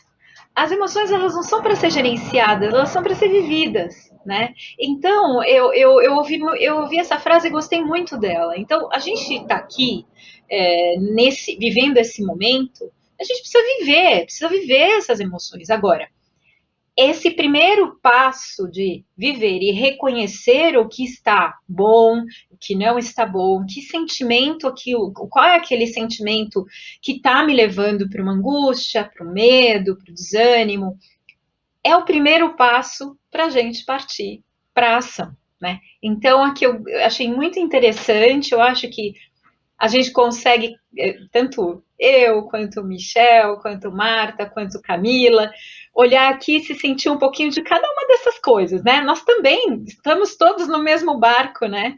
Todos aqui trabalhando ou 100% das suas casas, ou ainda parcialmente, né? O híbrido, isso também é uma outra coisa, quer dizer, essa mudança que a pandemia trouxe do modelo de trabalho das pessoas, está fazendo com que todo mundo tenha a vida profissional, a vida pessoal totalmente uma dentro da outra, que é claro que isso traz um monte de coisa disso que a gente está vendo nessa nuvem de palavras, mas o primeiro passo é a identificação, é o reconhecimento, é a consciência. Então, eu acho que foi muito interessante ver esse monte de palavras aqui, que eu tenho certeza que todo mundo se identifica com várias delas, né? Todos que estamos aqui, estamos no mesmo barco, mas é importante a gente olhar no futuro, o que fazer com isso e agir, né? Marjorie, acho que assim, quando a gente estimula esse diálogo e as pessoas reconhecerem o que sentem e terem coragem de falar sobre, de buscar ajuda e tudo mais.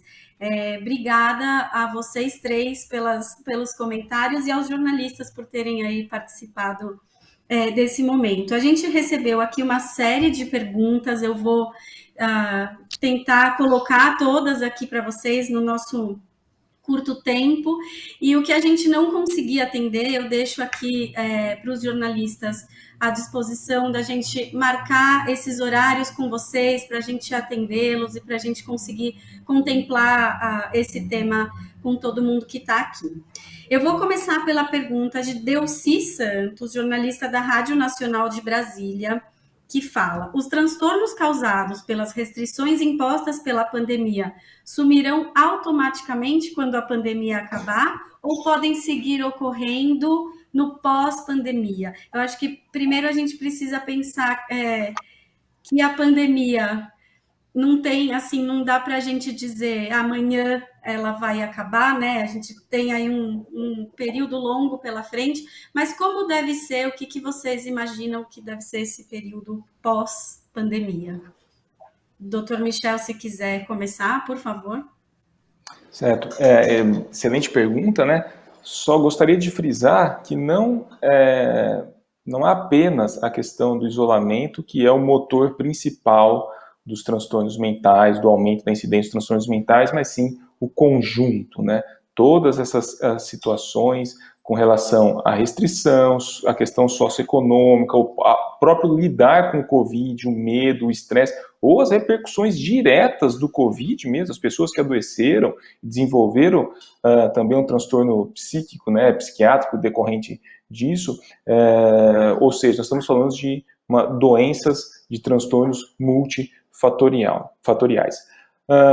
Eu não acho que mesmo, é difícil a gente mensurar isso, mas eu acho que nós vamos viver aí, mesmo depois, vamos colocar assim, de um controle, né, dessa questão sanitária, né, controle aí dos índices de infecção, de disseminação do vírus, né, nós ainda vamos viver os impactos desta pandemia nos transtornos mentais. Nós vamos continuar vendo por algum tempo aí esses movimentos aí relacionados às doenças mentais. Isso por quê? Porque a pandemia ela altera estruturalmente as nossas relações de um modo assim muito basal. Então são profundas alterações sociais que nós estamos passando. Vou dar poderia falar disso aqui muito tempo, mas eu vou dar um breve contexto. Veja, um pequeno exemplo. Imagine uma criança no seu desenvolvimento onde ela perde a leitura facial pelo uso de máscaras, né? Então é um novo processo de adaptação neurobiológica, do reconhecimento, por exemplo, das expressões apenas pelos olhares. Isso é apenas um pequeno exemplo de como isso vai se repercutir ao longo de toda uma geração, de várias gerações. Então é impossível a gente aferir, mas diante desse pequeno panorama que eu trouxe, sim, nós vamos viver o impacto da pandemia no nosso psiquismo por muito e muito tempo. Eu arriscaria até dizer para sempre. Marta, doutora Marjorie, vocês querem comentar também, por favor? Eu vou fazer um comentário que não diz respeito à área técnica científica, porque aqui eu tenho o doutor Haddad e tenho a doutora Marjorie, mas do ponto de vista Brata, né? A pandemia nos trouxe os grupos online, e isso já é decidido por todos da diretoria, que os grupos vão continuar.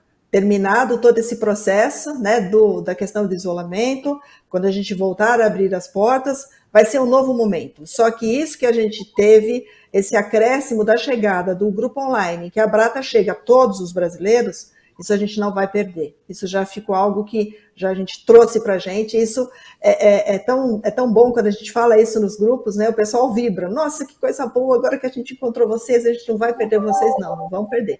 Vai ser um recomeço, né? A gente ainda também não tem data de quando a gente vai abrir as portas no presencial, é toda uma retomada que a gente tem que repensar. Não seremos iguais ao que já fomos, né? Mas com todo esse aprendizado a gente vai trilhar de uma forma mais construtiva também, com certeza. É muito interessante isso que a Marta falou, né? É assim, os grandes aprendizados que todos tivemos durante a pandemia, espero que a gente saiba, né, usar as coisas boas que nós aprendemos e que a gente continue usando e vivendo essas coisas boas, positivas, tanto do ponto de vista de mudanças pessoais, como, por exemplo, o que a Marta comentou, o acesso a tratamento psicoterápico, a tratamento mesmo médico, né, com telemedicina, né, com teleatendimento, coisas que era uma realidade que não existia antes, né, era uma coisa muito incipiente, e com a pandemia isso teve que ser trazido e a gente teve que adaptar, a sociedade teve que se adaptar a isso. Quando a gente fala especificamente em transtornos mentais, eu concordo que, assim, não vai ter um clique, né? A hora que acabar a pandemia, algumas coisas vão melhorar, claro. As pessoas vão retomar parte das suas vidas que foram muito impactadas. Esperamos que a parte também financeira, de emprego. Então, algumas coisas devem voltar e realmente melhorar a saúde mental da população, né? Das pessoas, da sociedade. Mas outras não. A gente não pode esquecer as perdas que as pessoas tiveram, as perdas humanas, pessoas que perderam pessoas próximas. Então, assim, tem coisas que não tem volta, né?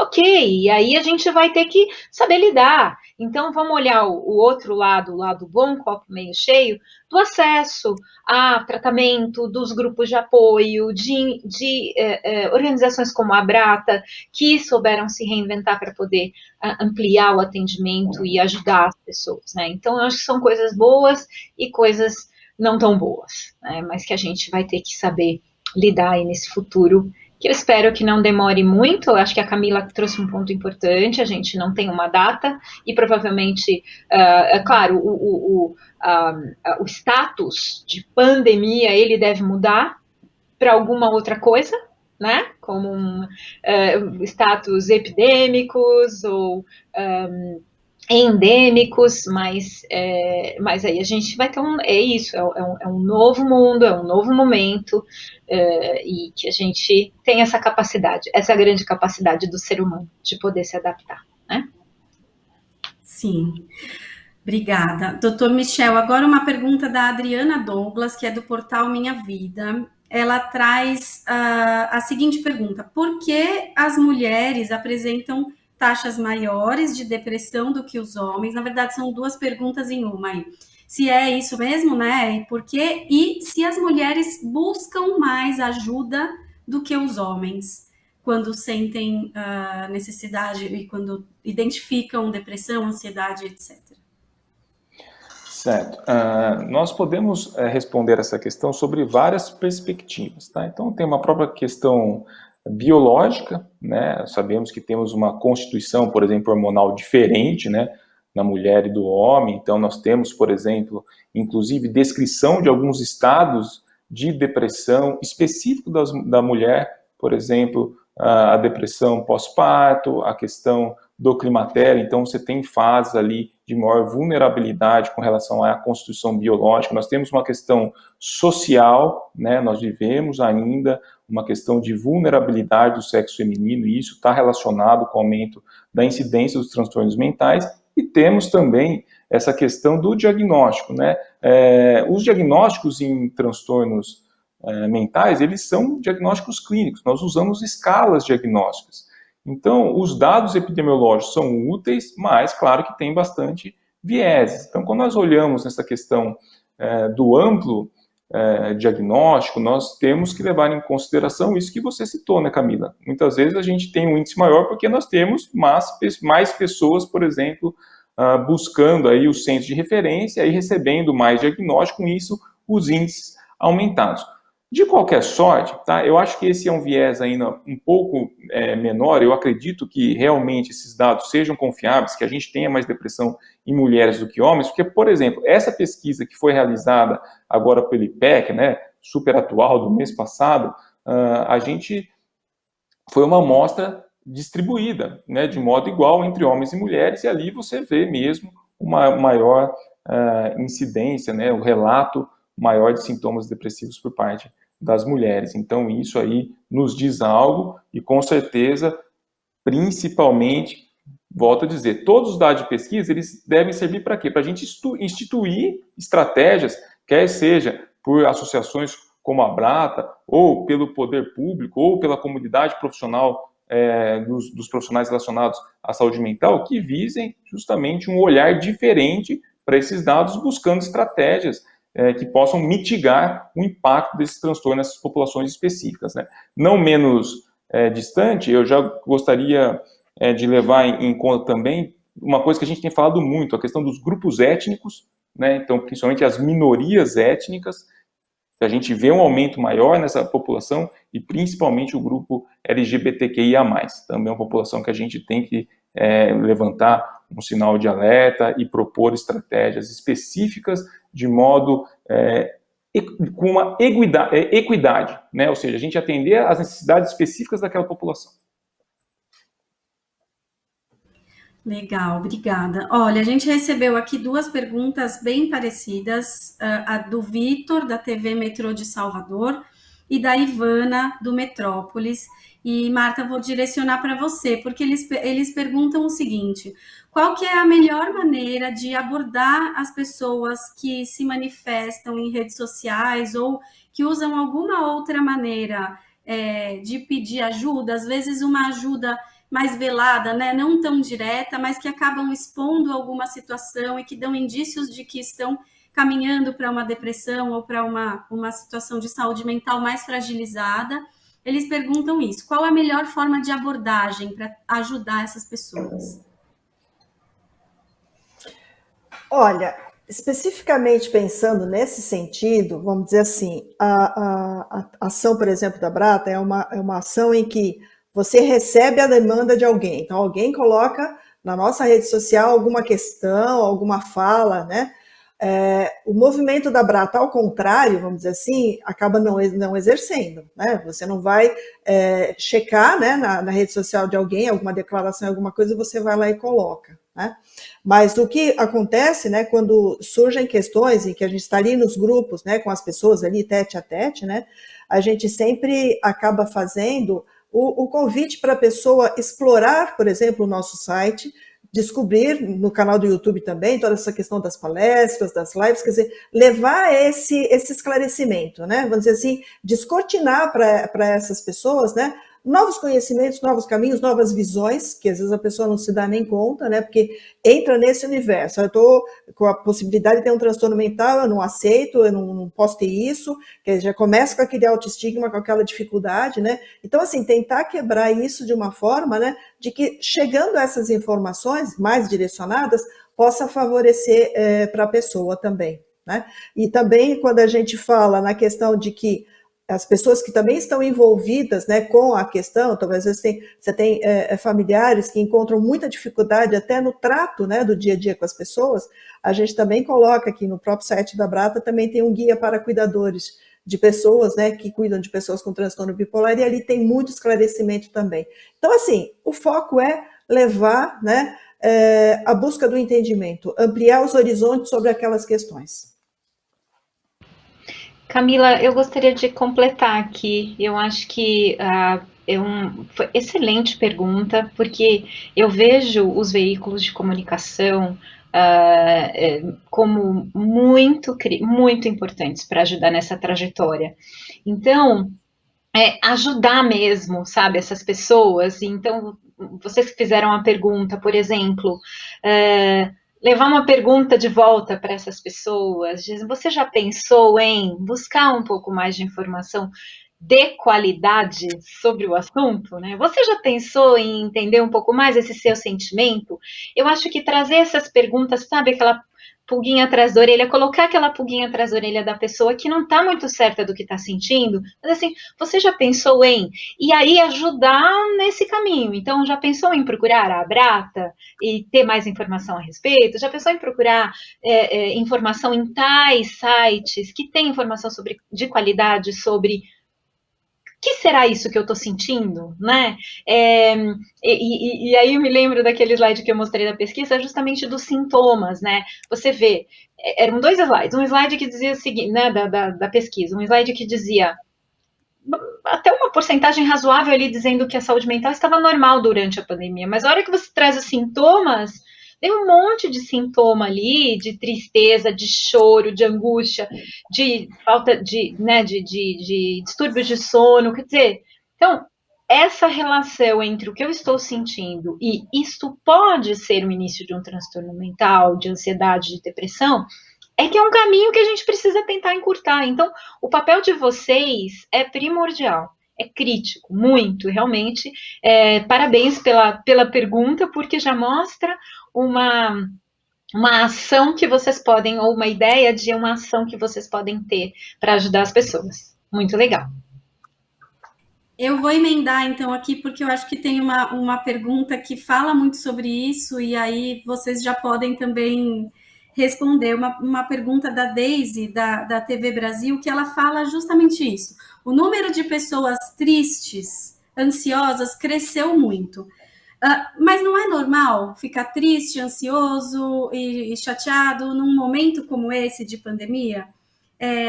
tristeza é um sentimento normal? Até onde normalizar e a partir de quando entender que, opa, isso já não é tão normal, eu preciso buscar ajuda.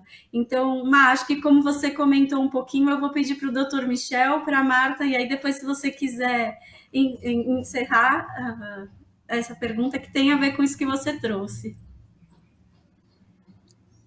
Essa pergunta é uma pergunta excelente, né? Que são os limites da normalidade, né? Então, veja, o que a Marjorie disse, nós estamos vivendo uma situação muito difícil, com perda familiares, né? Assim, um contexto muito difícil do ponto de vista econômico, sanitário, então, naturalmente, nós vamos ficar estressados, ansiosos, ao perder noite de sono, alguns momentos tristes, com crise de choro, etc. Mas quando isso deve ser encarado como não mais um sentimento normal, e sim uma questão patológica, um transtorno mental. Bom, é claro que o médico ou profissional de saúde, ele vai se valer de critérios diagnósticos. Então, você tem uma lista de sinais e sintomas que, presentes em determinada quantidade por um determinado tempo, pode ser correspondente a um determinado diagnóstico. Mas a questão, eu acho, principal é o seguinte: como que esse indivíduo que sente essas coisas, quando, né, ele deve, então, buscar ajuda para ver se, para o profissional fazer esse checklist e falar, ó, realmente, com base no que você está me contando, a gente pode entender isso como um processo patológico. Eu diria basicamente o seguinte: a intensidade dos sintomas, então, assim, se são sintomas que levam a um sofrimento muito grande e um prejuízo funcional, ou seja, eu não consigo... Aliás, essa construção eu não consigo, eu acho que é muito boa. Então, eu não consigo mais fazer coisas que eu fazia sempre, coisas que me fazem me reconhecer enquanto eu mesmo, o mesmo de sempre, né? Então, de algum modo, o sintoma, então, limitando a vida daquela pessoa, e principalmente um outro parâmetro é o tempo, né? Vivendo isso por muito tempo. Então, o indivíduo, por exemplo, com tristeza, crise de choro, né, sentimento de culpa, inutilidade, lentificação, insônia, que se arrasta por 1, 2 semanas, que o impede de trabalhar, que sente aquela dor do ponto de vista das emoções, né, e que ele não se reconhece, porque ele sempre é uma pessoa alegre, participativa, brincalhona, que conversava com todo mundo, esse é o momento de buscar a ajuda. Só agregando um pouquinho nessa questão da nossa vivência com as trocas, né, das experiências das pessoas. Então, assim, você está num grupo e a pessoa vem, às vezes, dizendo que ainda não foi diagnosticado, porque não deu nem aquele passo em direção à busca do especialista, mas que ela se sente meio esquisita, ela quis entrar no grupo para saber como é que as pessoas estão, como é que as pessoas sentem, né? E aí, num dado momento, ela começa a ouvir o relato de alguém que começou a vivenciar um processo de tristeza, às vezes uma tristeza por alguma razão muito forte, até por conta da pandemia, perdeu um familiar muito próximo, então teve toda aquela apatia por essa perda, mas às vezes acaba acontecendo algum processo que aquela sensação de que a pessoa, ao acordar, primeiro, não quer acordar, não consegue sair da cama, não consegue ter nenhum pensamento que seja positivo frente àquele novo dia, tem um turbilhão de ideias negativas passando na sua mente, né?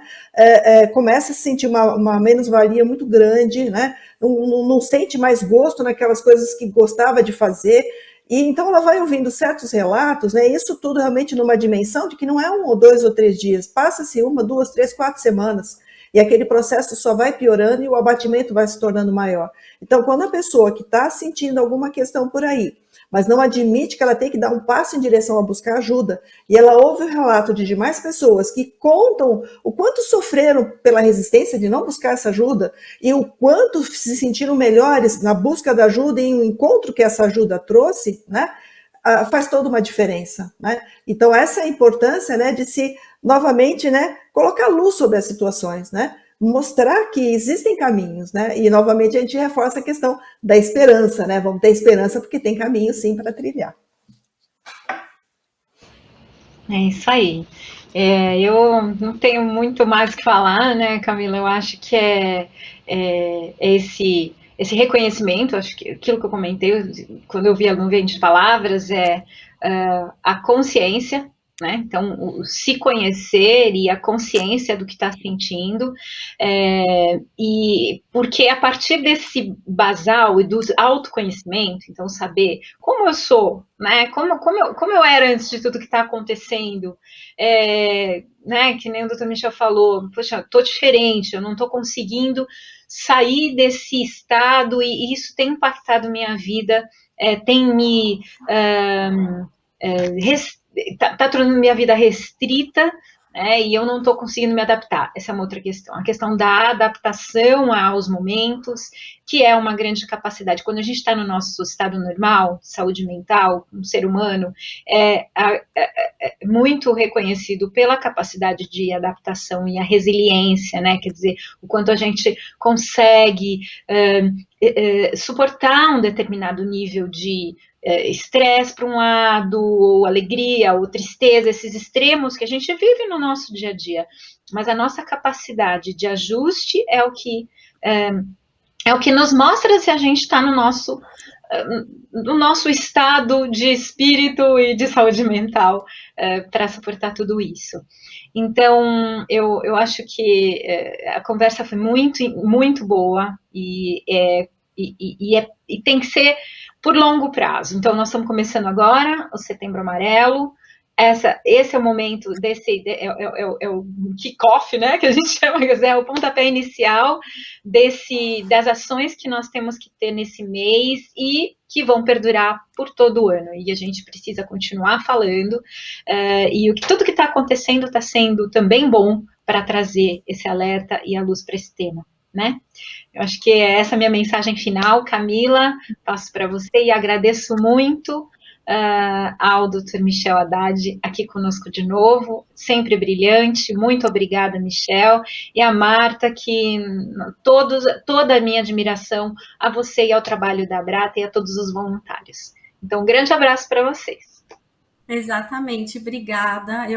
Infelizmente, já deu nosso tempo. Como eu comentei, a gente tem outras perguntas aqui e a gente quer atender muito aos jornalistas que estiveram aqui com a gente essa manhã e que estão nos dando espaço para falar sobre os transtornos mentais, e esse tema que é muito importante e cada vez mais urgente, eu acho, né? Então, eu agradeço a vocês, nossos speakers, agradeço aos jornalistas por terem participado. Vamos fazer de tudo aqui para responder as questões e quero desejar um ótimo restinho aí de semana para todos. Muito obrigada. Até breve.